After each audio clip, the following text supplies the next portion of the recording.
Okay, you will find this activity in our activity book. It's called the Hubble expansion. So the conceptual problem we have now is this expanding universe that was infinitely dense at the beginning and gradually got less dense and lower temperature and lower pressure as it expanded is something that is difficult to fit in our brain, because we're saying then that the universe is getting bigger.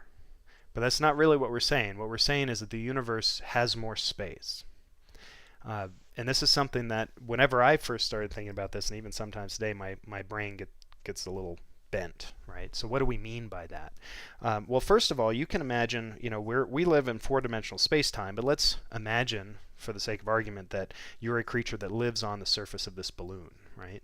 So this is a two-dimensional space-time. Now, I happen to be able to see it because I'm holding it in a three-dimensional universe, but we're just going to pretend that whoever lives on this universe can only be on the surface of this universe. And so if I take a balloon and I blow it up, you'll notice that the universe where this person lives now has more space. And that's sort of an analogy for how we get more space all the time, is that space itself expands. It just got a little bit bigger. I have a colleague of mine who likes to say that you don't have any trouble with having more time all the time. We just got some more time. We just got some more. Well, space is kind of like that. We just have more space all the time, right? And so the cool thing about this is that this expansion of the universe predicts a number of features. First of all, it predicts the fact that if the universe is expanding like that, if the universe is expanding, it predicts the galaxies moving away from each other, and it also allows for Einstein's special relativity, where space-time can be stretchy. So let's see if we can get a relationship between the expansion itself and the motion of objects in that universe. So what you'll do here in this activity, for this activity, you're going to need a balloon, you're going to need a string, you're going to need some kind of marker or stickers or something to build galaxies in this universe, and you'll need a ruler. Okay, and I managed to collect all this stuff out of various drawers in my house in about 5 minutes this morning, so I'm sure you've got this type of stuff lying around. This balloon's a little smaller than I would like, but it will work. This activity is also easier to do if you have more than one person to hold your balloon, but I'll see what I can do for myself here. Okay, so the first thing you're going to do is you're going to create your universe. I have a universe now. And don't tie the balloon shut, because we still need to build some galaxies, and we're going to let this universe expand later. So I'm going to draw some galaxies on here and try to keep them away from the nozzle, because that's where the universal expansion is not necessarily constant. But if I draw about 10 of these things on here and label them, 1, 2, 3, and so forth, right? Label these things. Then I can measure the distance to these by using my cosmic distance indicator, which in this case is a little piece of string. So if I wanted to measure the distance between the two of these things, this is where a second set of hands would help. I can just measure, those are my two galaxies right there. I have a little bit of that string. I can then mark that string, take it and put it on the ruler, and I can get that it's 5 centimeters.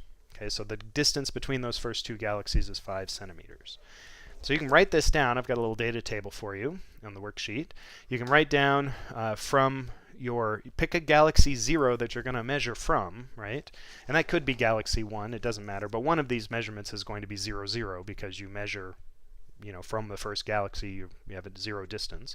But I measure from 1 to 2. Let me turn on my pen here. Measure from 1 to 1, that's going to be 0. Measure 1 to 2, I said it was 5 centimeters. Right? I'm going to do that for the rest of them. Doop, doop, doop, doop, doop, doop, doop, like that. Then I'm going to let my universe expand. This is where a bigger balloon might help, because that's as big as this one gets.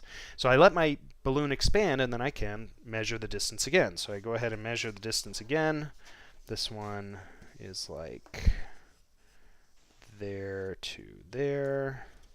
And that looks like that is about 8 centimeters, right? So I'm going to write down 8 here for my second measurement. Remember, the first measurement is still going to be 0 because this one didn't move. Second measurement is going to be 8 centimeters. boom, boom, boom. Do that for all the rest, right? All the way down the line. Measure different distances to all these things. And then you can take the difference between these two measurements. Your home galaxy will be 0, but the difference here is going to be 8 minus 5, which is 3 centimeters. And then the velocity for how fast this thing is expanding is just going to be how long it took you to blow up your balloon, right? So if I say it took me 2 seconds to blow up the balloon, right, from my first to my second, then this is going to be 3 centimeters divided by 2 seconds, which is 1.5 centimeters per second. So this is going to give you a velocity from your difference, and you'll get velocities all the way down here. So this is a way of measuring the velocities to your galaxies. Okay, so now you can tie off the balloon or let it deflate back to its original state, however you like to do that. Now that you've done that, we can make a graph of our distances, which is going to be our second measurement. That's the distance to this thing, and our velocities, which is this guy right here. So the velocities in my case are going to be centimeters per second, and the distances are going to be in centimeters. And you want to use this whole scale, so it really depends on what you've got down here. But my distance for the first one was 8, so if that's 20, this is 10, that means this is 8 right there. And my velocity was 1.5, so if that's 10, that's 5, that's 2.5, so it's right about there, right? And I put a data point. And I can also put a data point at 0, 0, because that's my first data point here, because that's my home planet, my home galaxy. So you're going to do that, and you're going to get some graph of data points for your 10 objects that's going to look something like this. Now there's going to be some scatter on there because you know, you're measuring with a string, and there's some uncertainties involved with this, but you can kind of fit a best fit line through this thing, through the origin, and through as many data points as you want, right, as you can. You should have about an equal scatter around the line. Don't do a connect the dots sort of thing, because that's going to give you a line going all over the place. What you want is kind of an average fit through this thing. Okay, so that's going to give you your Hubble law, and you'll notice that it's going to look a lot like Hubble's law with actual galaxies. Once you've got that, you can then measure the slope of this line. And remember, Hubble's law says that the velocity is equal to the Hubble constant times the distance. So you've got to figure out your Hubble constant for this graph. And you can use, I like to use as much of the graph as possible, because that gives me the most accurate measurement. And I say, well, the slope of a line is just the rise, if I use as much of this as possible, the rise over the run. Right? So the rise is, in this case, if this is 10 centimeters per second, then in my case this is like 8 centimeters per second. So the rise over run is going to be 8 centimeters per second, and the run is 20 centimeters, right? So that means that my slope, my Hubble constant, h, is 8 over 20. And the units are centimeters per second per centimeter. Okay, now in the original Hubble constant, he had kilometers per second per megaparsec, because his two distances had different units. In yours, you'll have the same units. So this is my Hubble constant. You can reduce that down. You know, this would be 10/4, right? Or 4 out of 10 instead of 8 out of 20. And you can reduce that down to whatever number you happen to get here. But here's where it gets interesting, right? If you take a moment to look at these units here, let me clean this up a little bit. If we look at the units of our Hubble constant, our Hubble constant has units of centimeters per second per centimeters. So if I look at those units, I can cancel out the centimeters. The centimeters go away, and that leaves me with units of 1 over seconds, which means that the Hubble constant is a rate. It's an expansion rate. And if it's an expansion rate, and I measure the expansion rate, all I have to do is take 1 over the Hubble constant, and that gives me the time it takes to expand.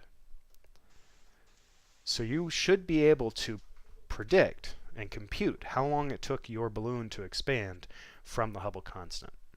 And that's the primary focus of this exercise, because what that means is that if we can measure the h of the universe, That gives us 1 over h. That gives us the universe's age. This experiment has been done for the universe. Now, your balloon will not have this enormous age, but the age of the universe, if you take Hubble's constant of 67 kilometers per second per megaparsec, and you convert kilometers to megaparsec and let those things cancel out, and you take 1 over that, 1 over the Hubble constant, it gives us an age of 13.7 billion years. In other words, the expansion of the universe has been measured, and it's given us the age of the universe, 13.7 billion years. That blows my mind, because this one simple observation that you can do and simulate with a balloon tells us the age of the universe. So not only does it have an origin, but we know how old it is. Okay, so I want you to go ahead and do that activity for yourself. Again, it might be helpful to find a friend to see if you can get this, get those measurements nice and solid without having to try and hold everything at once by yourself. And I think it should give you some pretty good results.